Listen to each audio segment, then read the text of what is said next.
Salam sejahtera Malaysia. Berita yang menggemparkan buat seluruh rakyat Malaysia pada hari ini, di mana baru-baru ini bekas pengarah syarikat telah memberitahu Mahkamah Session di Kuala Lumpur baru-baru ini bahawa beliau tidak menipu semasa memberi keterangan dalam kes rasuah yang membabitkan Lim Guang In.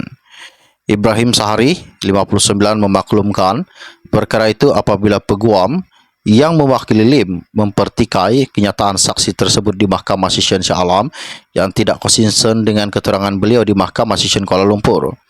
Isu itu juga dibangkitkan oleh Gobin kerana ketika Ibrahim memberi keterangan di Shah Alam dalam kes tipu membabitkan ahli perniagaan, dan saksi itu juga menyatakan seorang lagi pengarah, Datuk Zarul Ahmad Muhammad Zulkifli, telah memaklumkan bahawa beliau iaitu Zarul Ahmad ditipu oleh Jener Raja yang meminta 19 juta daripadanya.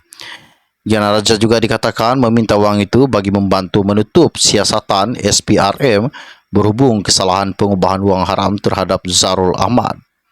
Semasa prosiding di Mahkamah Session di Kuala Lumpur pada 28 Jun 2022, Ibrahim juga berkata Zarul Ahmad telah mengaku kepada SPRM dan kepadanya bahawa beliau membuat pembayaran kepada Lim selepas dibebaskan daripada tahanan agensi itu. Ibrahim juga mengaku menyediakan invoice serta voucher palsu dan wang itu kemudian digunakan untuk merasuah Lim.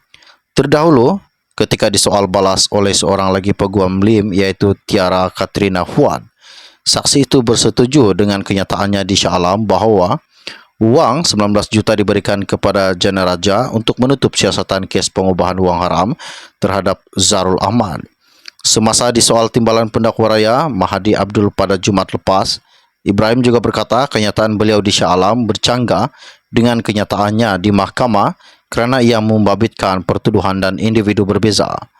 Lim juga yang berusia 62 berdepan pertuduhan pindaan menggunakan kedudukan sebagai Ketua Menteri Pulau Pinang untuk menerima rasuah 3.3 juta dalam membantu syarikat milik Zarul Ahmad bagi mendapatkan projek pembinaan yang bernilai 6341383.702 di pejabat Ketua Menteri Pulau Pinang tingkat 18 Komtar Georgetown antara Januari 2011 hingga Ogos 2017. Bagi pertuduhan pindaan kedua, Lim didakwa meminta suapan daripada Zarul Ahmad sebanyak 10% daripada keuntungan diperoleh syarikat tersebut sebagai penghargaan mendapatkan projek tersebut dan dituduh melakukan perbuatan.